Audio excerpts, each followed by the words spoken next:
Hello and welcome to Nebraska Lab. Today I'm going to be showing you how to create a Active Directory installation for your lab.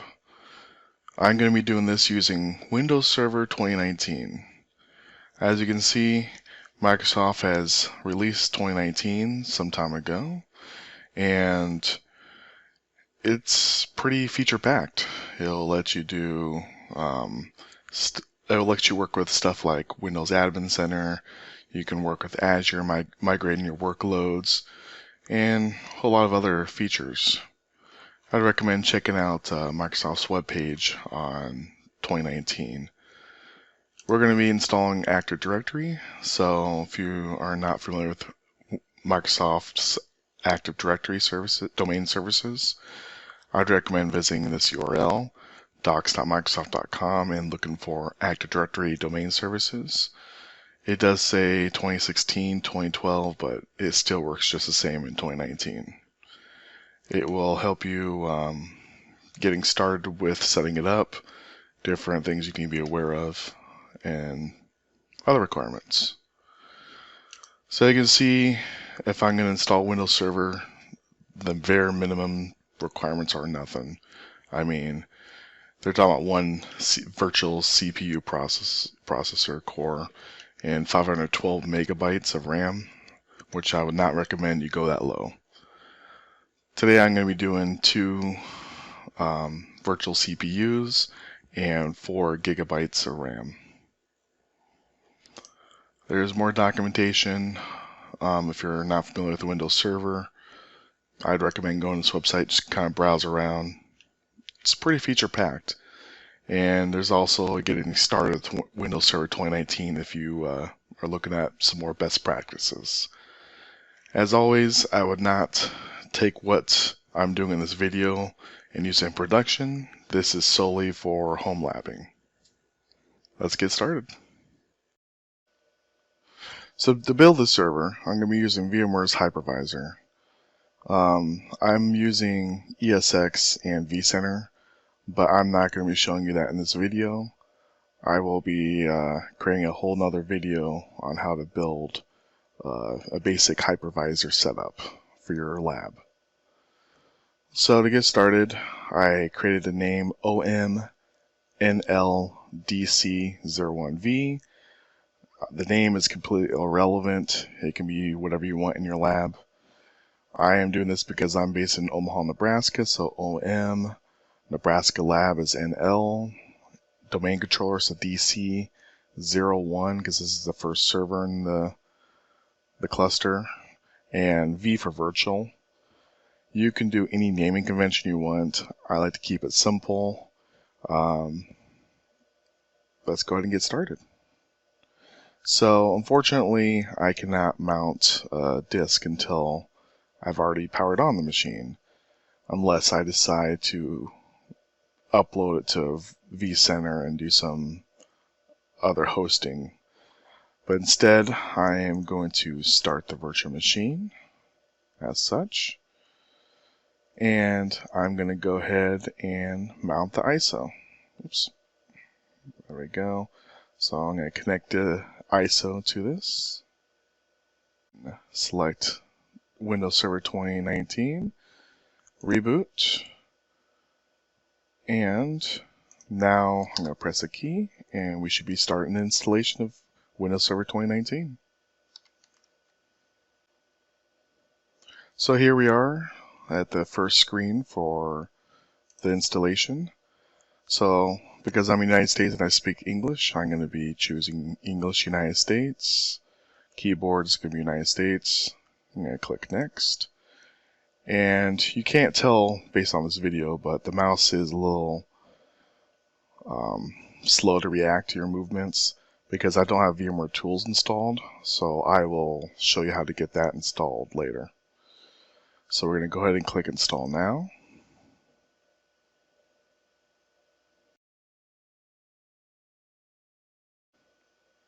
And on the screen, you can activate Windows Server if you have a key. I will enter my key in later, so I'm going to click I do not have a private key. And it will ask you what edition of Windows Server 2019 you want to install, and if you want the desktop experience.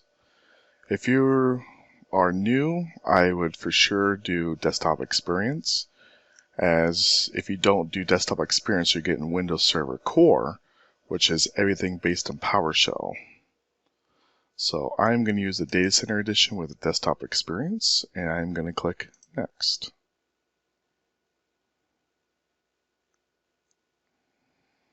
Go ahead and agree to the licensing terms. Click Next. And I recommend going to Custom, as we don't have anything to upgrade. And at this time I only have one drive. I do plan on adding a couple more drives, which I will explain later on in this video. I made it 50 gigabytes. That should be plenty for the operating system and anything else that's added to this domain controller. I'm going to select it and click Next. And once it does any checking behind the scenes, it will move along here.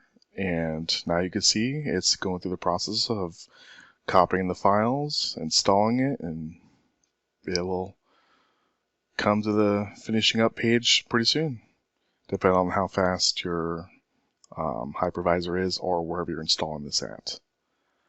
I will come back in just a minute.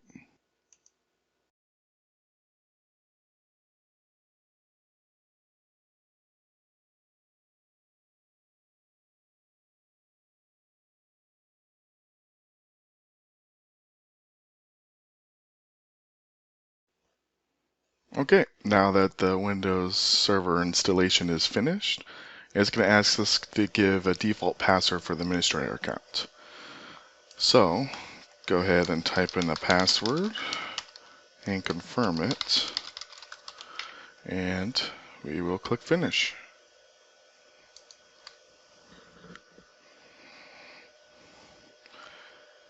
And you will see from the bottom right that we don't have network. We will install VMware Tools next. So let's press Control Delete. And just to make a note, you're not required to do this inside of VMware's hypervisors. You can even do this on bare metal. So as I click around for like Control Delete, you're going to have to find the best way of doing that on whatever platform you're using, whether it's physical or any of the hypervisors out there. I'm going to log in.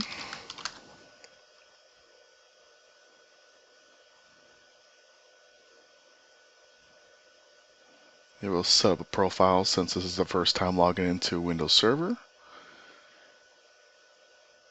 And we will be presented with Server Manager for getting started. I want to call it a wizard per se.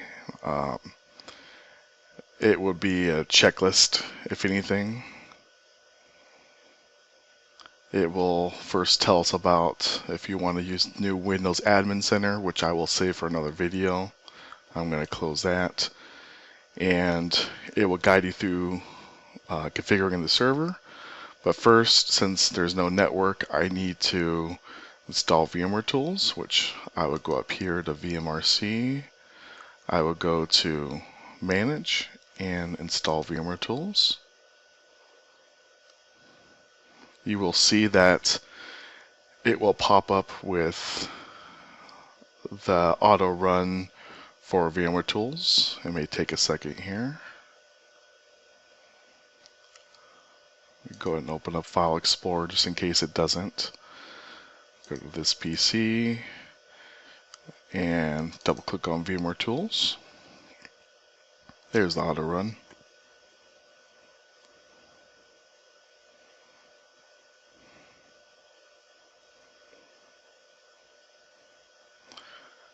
And then it's behind here. There we go. We're going to click Next.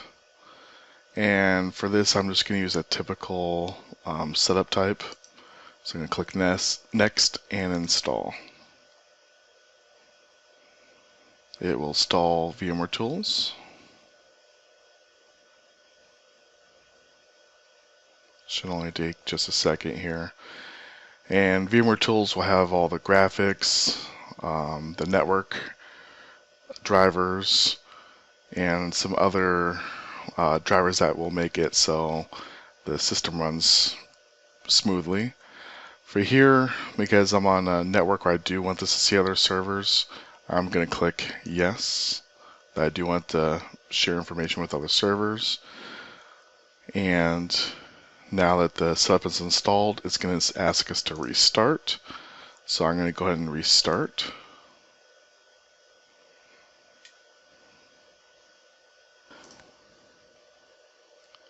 And now you will be presented with the login screen. One way to test that VMware Tools is installed is you can resize the window to your specifications or however you like. And I do notice that there is a bug from time to time. So inside of VMware's ESXi or vCenter, there is something I can do. So I'm going to shut down the guest here and see how it didn't gracefully shut down as well. That tells me I can do some things here. So I'm going to go to Actions, and I'm going to go to Edit Settings. Now mind you, this is just for ESX, and on top of that, this is for vCenter. And when I go here to Video Card, I like to auto detect settings and click OK. I'm going to show up a remote console again. Let me move it to the right area here.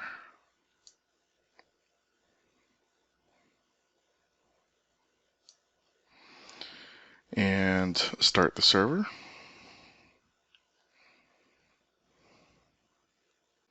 And now if I try to drag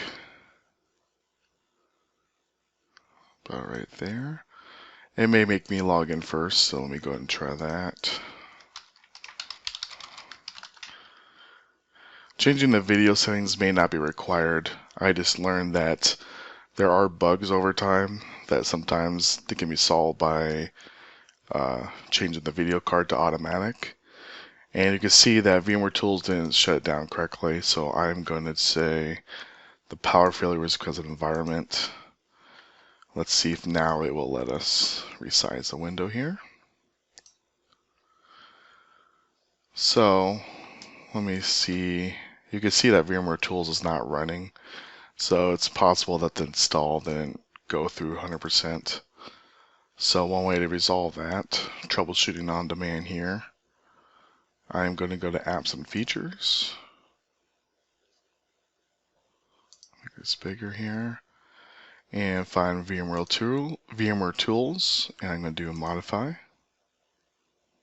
Click Next, and do a repair, and go through this process one more time. I've noticed that if VMware Tools was having a problem, a lot of times repairing it, especially after doing an upgrade, or if it just somehow unregisters that VMware Tools is even installed, repair usually will fix it without having to go through too many different troubleshooting.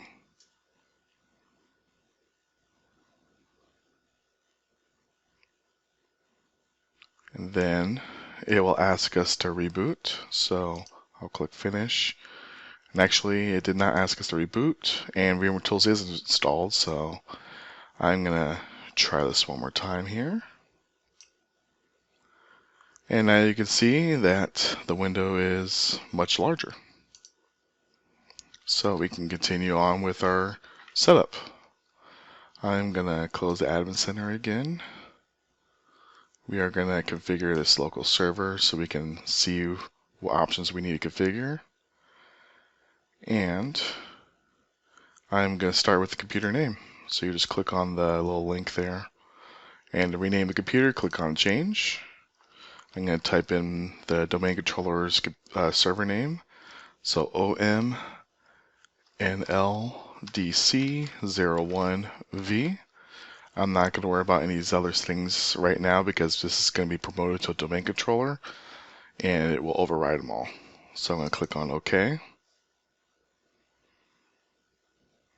And it's telling us that because we named the server, we're going to have to restart. So let's go ahead and restart now.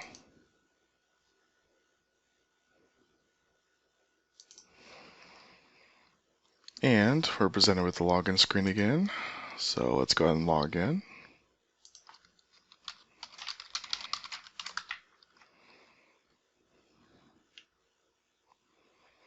And Server Manager will start on its own.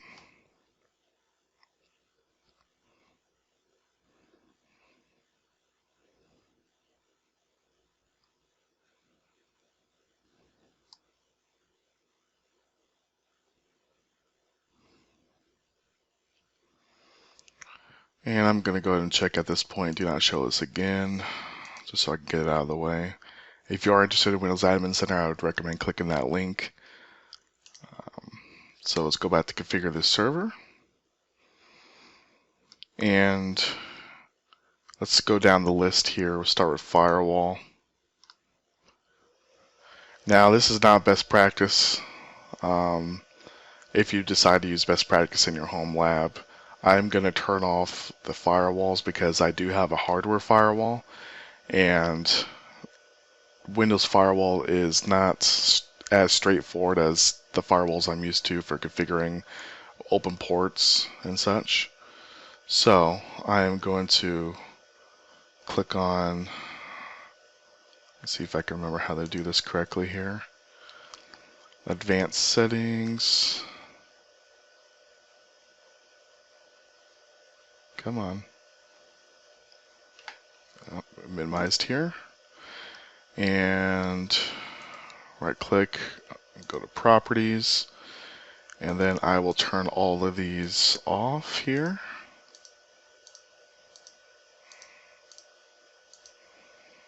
Okay, and you see that they're off pretty instantly. Windows Server is going to start complaining. It's a normal Windows nag that you would get even on Windows clients. I'm going to close this. And one thing you will notice about Windows Server is it does not update this view right away. It will take some time. But if you do want to see that everything's set up just fine, you can go up here to refresh, and you can see that now updated, so the firewall is off. One thing I do like having is the remote desktop, so I'm going to go ahead and allow the connections to remote desktop. By default, it will allow administrators, but not many more other people. I do believe that there is usually a group called remote desktop users. I'm not sure if by default it allows it now on more modern versions of Windows Server. But at one point, that is one thing you can add users to that aren't administrators, and it will allow them to remote desktop into the server. I'm going to leave network level authentication turned on, as I don't have a reason to disable it at this moment. And click OK. And now we're at the IP config, or I should say the IP assignment area, because I'm not going to use NIC teaming at all. So right now I have one Ethernet assigned, and you'll see that right now it's set to DHCP, which is by default. For a domain controller especially, you're going to want a static IP address. So I'm going to see which DHCP address it gave me. Since this is a home lab, I don't mind doing this for temporary, because I'm going to change the network that this is on and give it a different IP range and set up better static IPs for it. But for this video, I'm going to use the same IP that it handed off to me, which is 10.101.11.108. This is my staging network, so I have by default, you can see up here staging.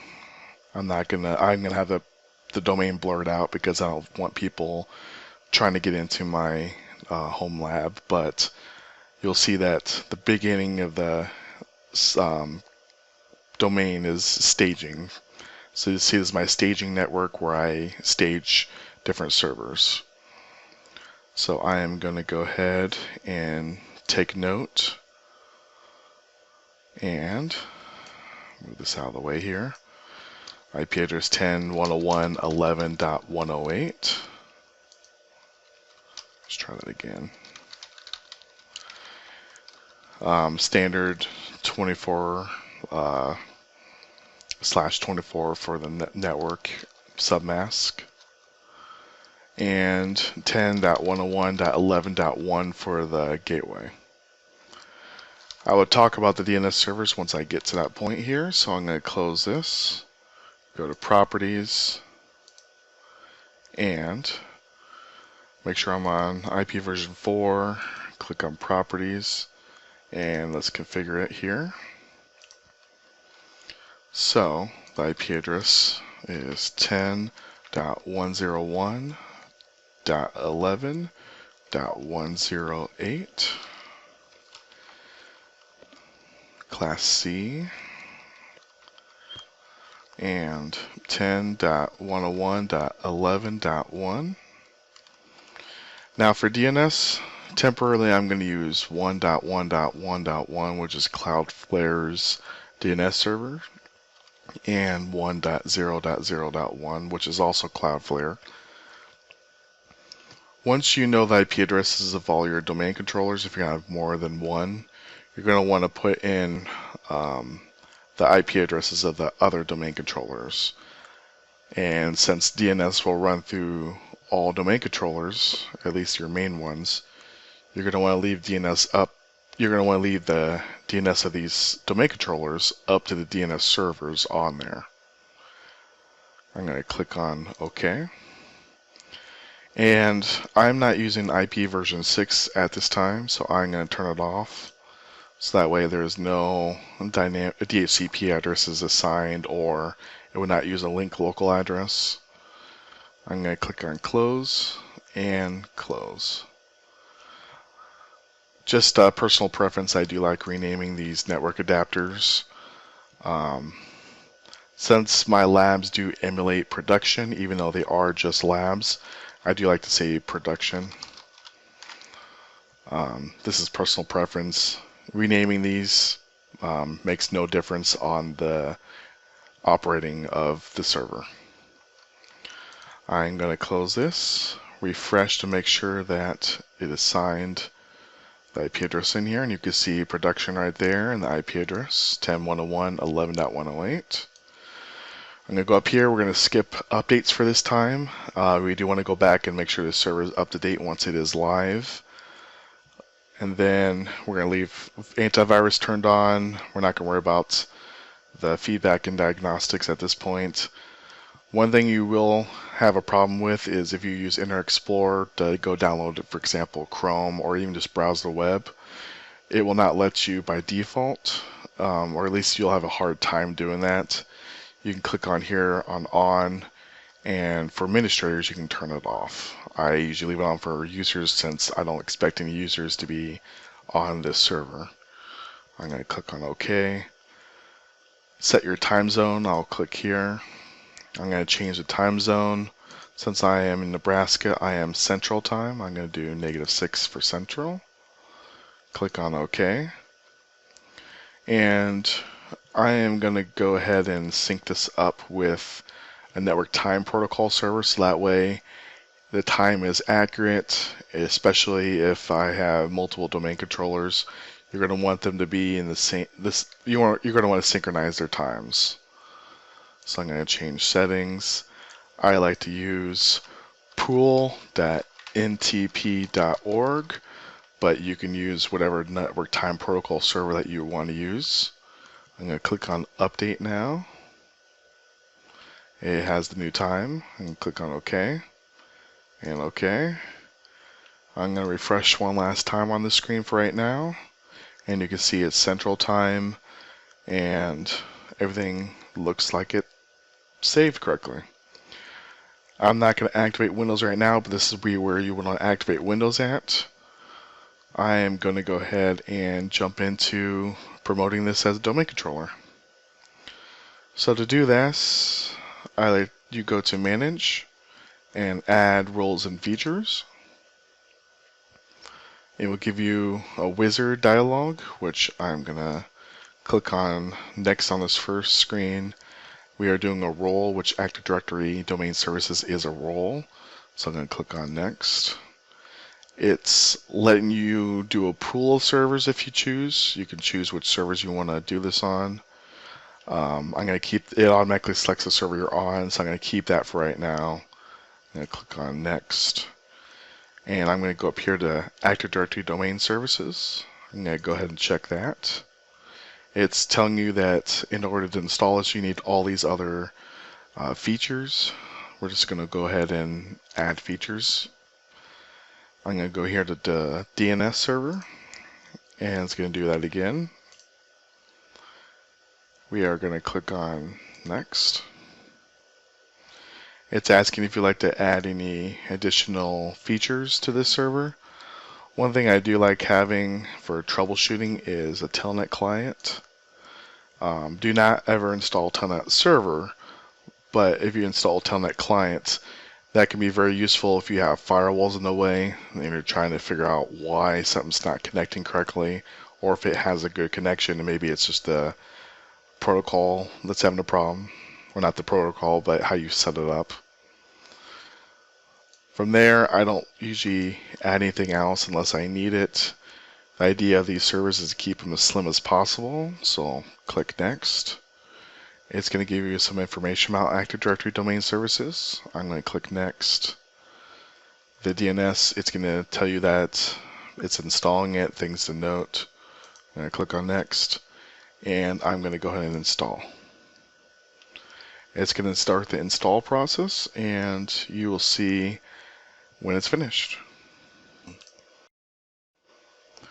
Now, once it's finished, you will see that it says installation succeeded and configuration is required.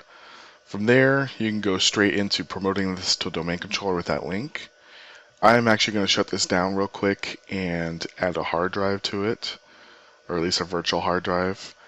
And I will explain that once the step comes up of why we need it. So I'm going to shut it down, and then the next screen you're going to see is the login screen. And now we're back at the login screen here. So I'm going to go ahead and Control Delete here and log in.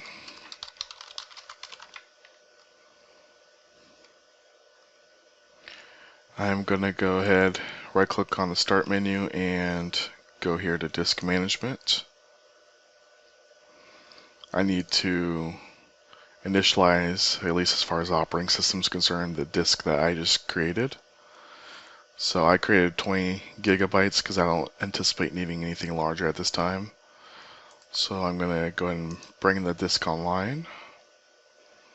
And then we're going to initialize the disk. GPT is fine for now. Click OK. And then we're going to create a new simple volume here. Click on Next. I'm going to accept the defaults. Actually, one thing I do like to do on my servers is I like to change the drive loader from the CD-ROM, the virtual CD-ROM, to the Z drive, so it's out of the way. Just a personal preference. It makes no difference on how the operating system works or anything that I'm going to show you.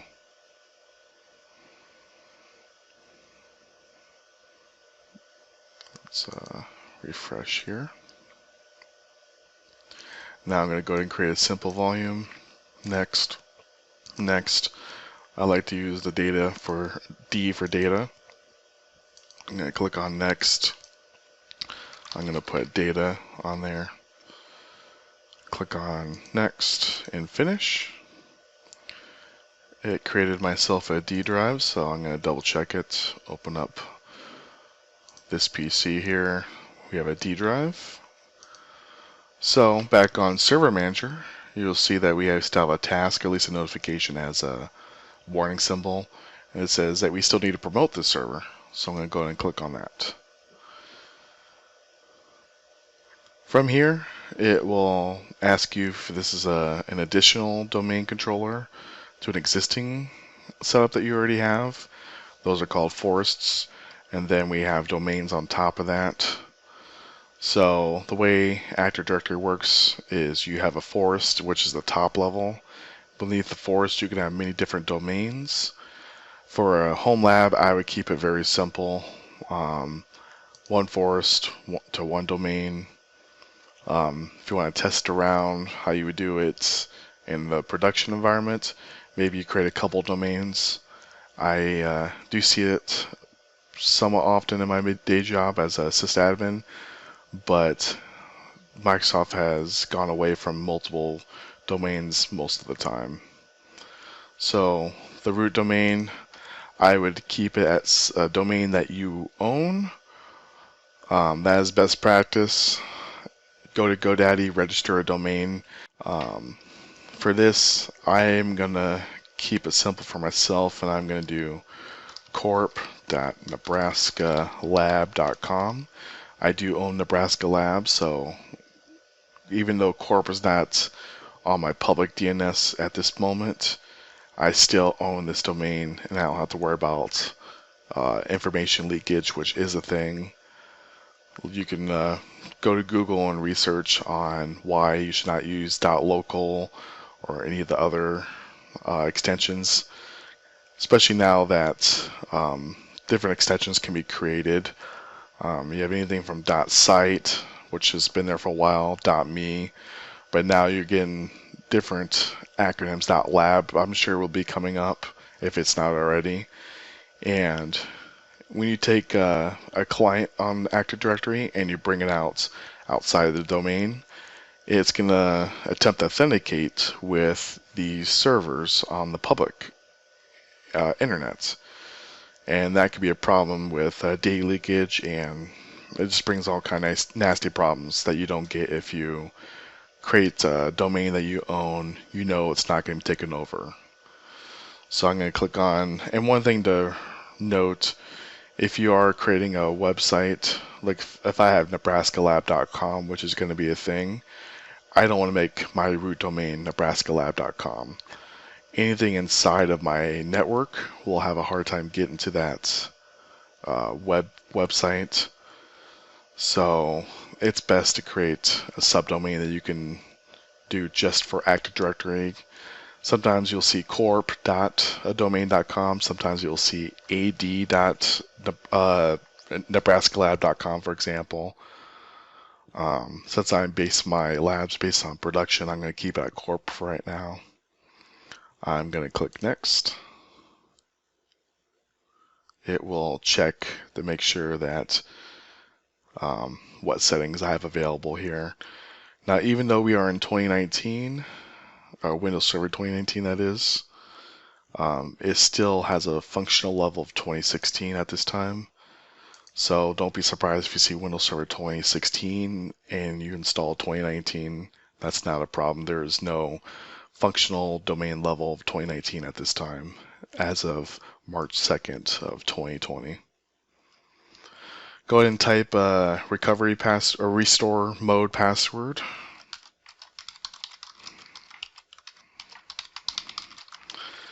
And then I'm going to go ahead and click next.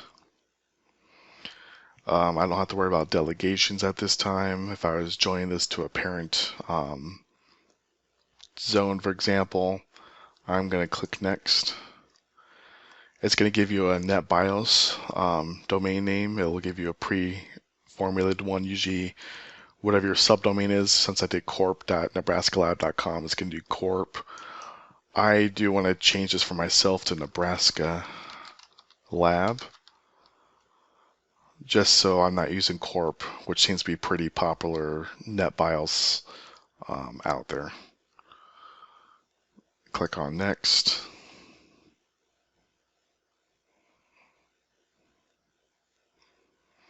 Here's where I created a new hard drive for Windows Server. I don't personally like to keep databases, logs, any other system volume files, stuff like that on the C drive, because if something were to fill up the C drive, for example, your whole server will crash. So I am going to move this off to that new directory. I'm going to keep it on the D drive. Do it for all these. This is not as pertinent as it used to be when you had physical hardware. If you had physical hardware, you would use logs. You would have it set up partition to a fast, sometimes different options on the hard drive. With virtual hard disks, it doesn't matter much anymore, but it's a 50-50 whether or not you change these or you leave the default. I did look at Microsoft's documentation, and they don't specify whether changing it is to your benefit or not. Again, I like changing it. That way it makes me feel safer that the server's not going to crash because of processed during Active Directory logs or database, for example. I'm going to click on Next. It will let you review your settings, and then click on Next. It's going to go ahead and check that, make sure everything looks, everything's going to work for the install. It will take just a second here. And then at this point, you'll see a couple warnings, but if you look at the top, you will see that it did pass the checks. These warnings are talking about different security levels, delegations it's talking about. I would take a minute to read this, understand it, and then you can move on. I'm going to click on Install. And this will take a little bit, so I will be back with you once it's finished.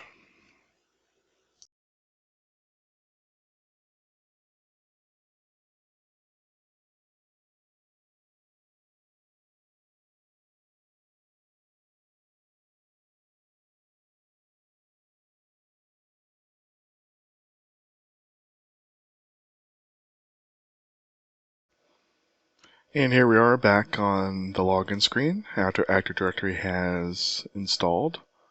So I'm going to click on Control Delete to log in. And it does default to Nebraska Lab /. So by default, you will have administrator. And then the password you made Windows Server with. And it will log you in.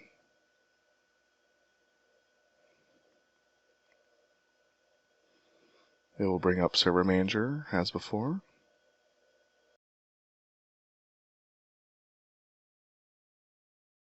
And if we go to configure this local server as before, you will see now that our domain has changed, which is why I did not have us put anything for workgroup or anything like that.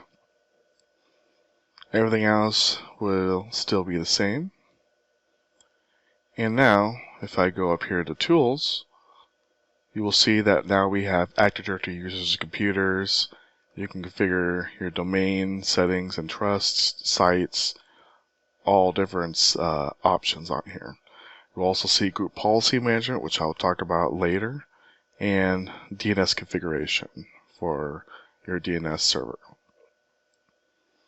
One thing I do recommend is go in here to create a new user. I'll make this bigger here. I'm going to open up, let's try this again, the domain that I created. And under here, under users, you will see the administrator user. I do not recommend using the default administrator account. You should create your own account for administration purposes and make it so it's not administrator as a username. That way, when people are attempting to guess passwords, administrator should be renamed to a different login name, and that will make it harder for people to guess a valid login that has domain administrator credentials. Also, I do not like using the default folders. I mean, you do need to keep them there, but I like to put everything underneath a different hierarchy. So I create a new organizational unit. I'm going to call this Nebraska Lab. You can name it whatever you want. A lot of times it will be based on the name of the domain, from what I can see. I'm going to click on OK. I like to, under there, create another organizational unit. And if you're not familiar with what organizational units are, they're like folders, but even though they're not exactly folders per se, once you start getting into more advanced concepts such as DNs and other naming conventions, you'll see that it separates objects from an Active Directory into more logical containers. I'm going to say users, click on OK, and I will create a new user. Or I'm going to take it one step further, and I'm going to say administrators. You will find that if you create group policies, sometimes you want to separate different policies based on their organizational unit instead of groups. So this makes it easier if I put administrators, and I could put normal users in there, or if this was production, I'd put like sales team or sales, for example, or different departments under there. It's however you choose to lay it out. I will put a new one for other users, and I'm just going to call it standard users for now. Try that again. I don't have any special users I'm going to put on my domain, since this is just a home lab, for example. If you had a spouse that you didn't want to give a domain administrator account to, you would put them under here. In fact, I would not do your day-to-day operations on administrator accounts. So you'll see I'll create two different accounts, one that will be a domain administrator and one that is just a standard user. You will actually want to take that a step further if you were in production, which this video is not geared towards, and you will want to not create a domain administrator account, but do delegation so that your administrators can do what they need to without having domain administrator functionality. I'm going to go up here to administrators. I'm going to click on right click and do new user. I'm going to create a Nebraska lab, for example, test admin, and then I'm going to do any lab test. Actually, let's do any lab test. Now, your naming convention is however you choose to do it. If you're creating yourself an account, you may want to do first name, last name. It'll fill in your name, and then you can do something like first initial, last name, for example.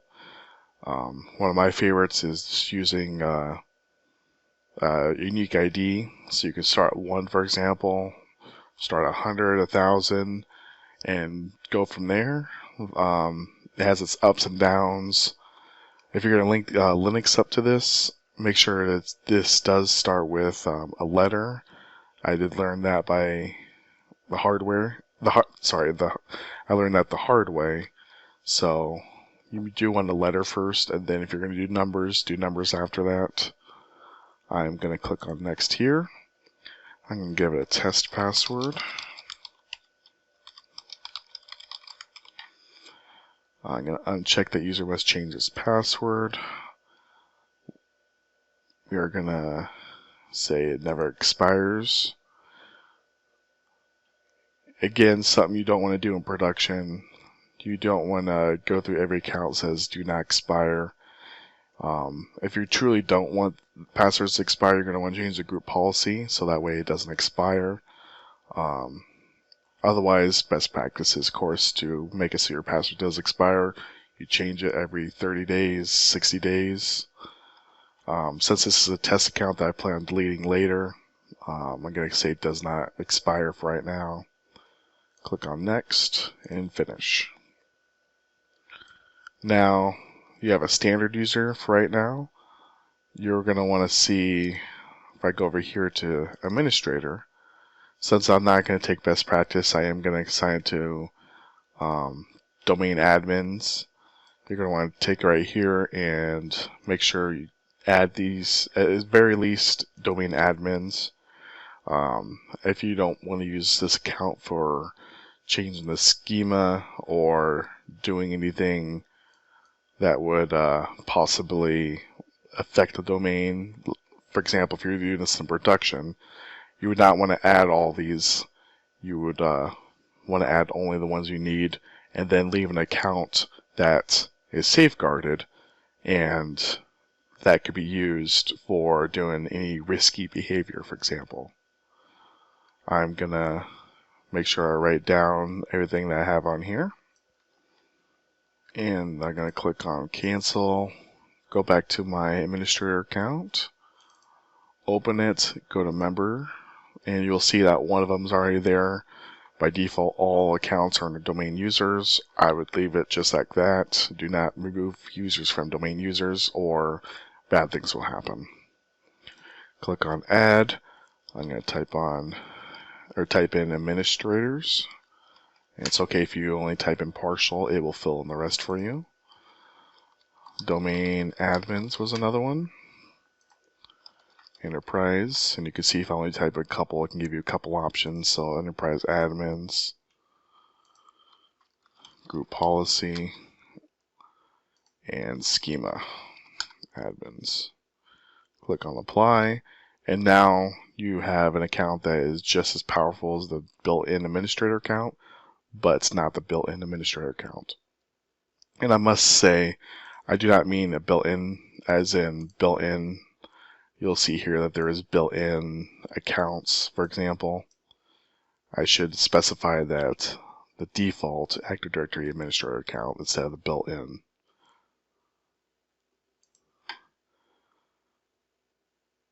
And now I'm going to take a pause in this video. I'm going to spin up the domain controller 2, go through the setup process, and right before I promote it, I will bring you back into the video and show you how to add add a server to an existing domain as far as another domain controller goes. So I am back now after creating DCO2V, and you can see that it received the next IP address in line. The other server was 11.108, and this is 11.109. Everything else should be set up pretty identical. When I set up the IP address for the DNS, you'll see that I changed the DNS server to reflect DCO1. So I will need to do that on 108 so that it reflects 109.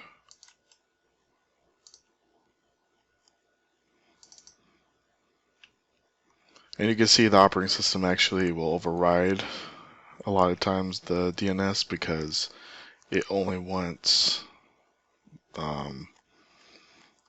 the IP addresses of Active Directory domain controllers. That way it can always authenticate correctly. So I will do 10.101.11.109, and actually I will keep in the 127.0.0.1 so that way it redirects back to itself if it can't authenticate, or I'm sorry, if it can't query 109. And I will go back and do the same for DCO2. Now mind you, DCO2 has not been set up yet for DNS, so it will not return anything at this moment.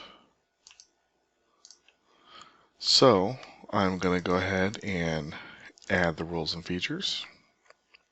Next.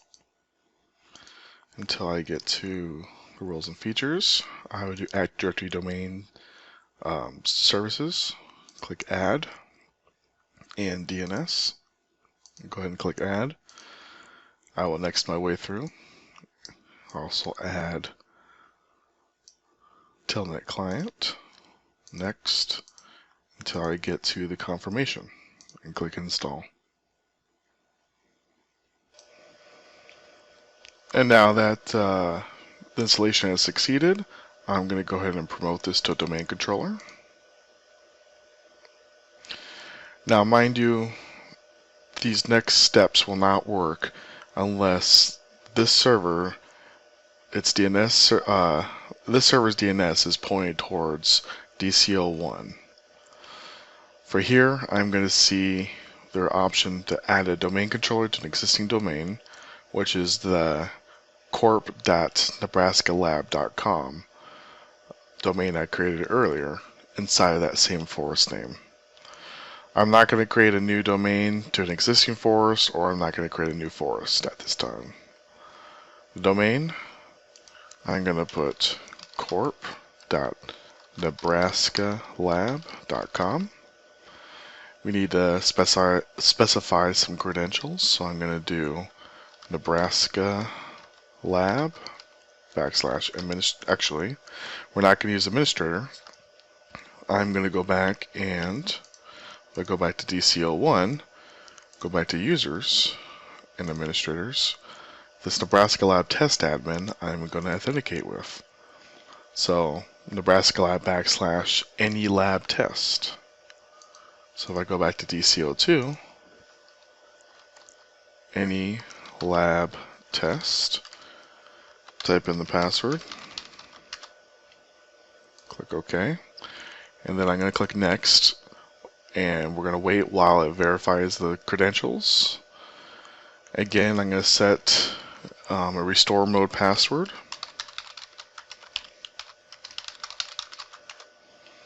Click Next. Okay, keep clicking Next.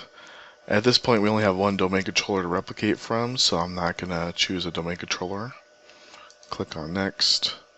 Again, I need to create under Disk Management a D drive, which you can see has already been done. So I'm going to go and specify the D drive for each of these, so that way it matches my procedures. Click on Next, verify, and then click Next. It's going to do some checking to make sure everything looks fine, it's compatible with the domain. It'll give you the same set of warnings most likely, so you can go ahead and review them. And if all is good, you'll see a green checkbox. We're going to click Install.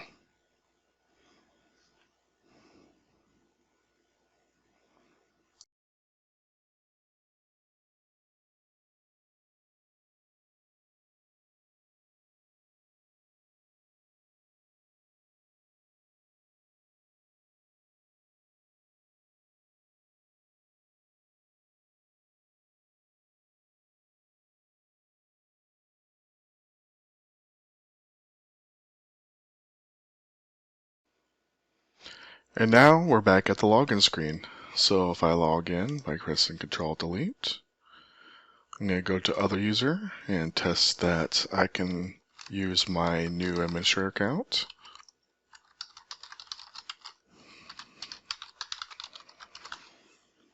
And you'll see that it's authenticating correctly. Once I log in, I'm going to verify that all my administration panels are working. For example, users and computers, group policies, and just do a quick check that the users have it replicated correctly. So I'm going to go up here and go to users and computers.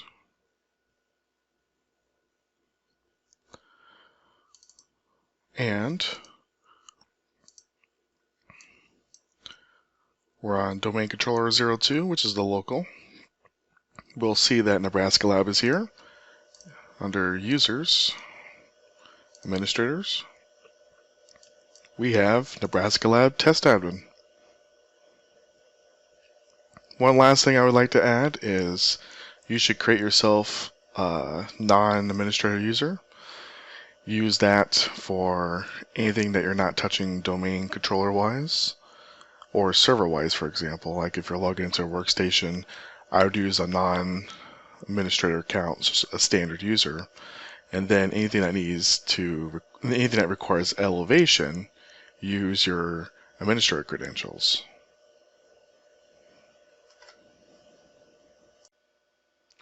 One thing we also must do, switching back to DCO1V, is go to our DNS server, maximize that here, and if I right click and go to properties,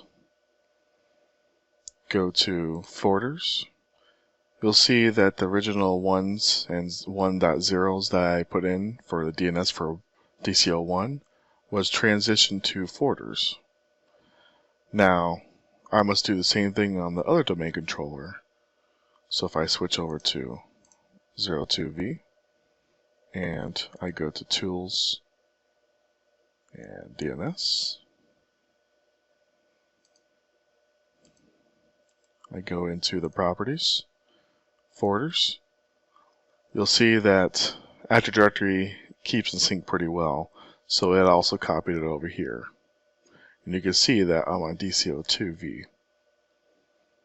Now, if you have another DNS provider such as a utility like Untangled or pfSense that you want to do the DNS after this hop, you can put the DNS servers in here. So all servers will first authenticate against the domain controller using the DNS server on the domain controllers, and then it will forward out to your router, or if you have an ad blocker appliance, wherever that might be, it will go onto there, and then from there you can set to go to a public DNS or your choosing of where it goes after that. That's how you set up Windows Server 2019 with Active Directory. If you have any questions, leave it in the comments. Anything that you may have experienced that may be different, be sure to let me know. Thanks for watching.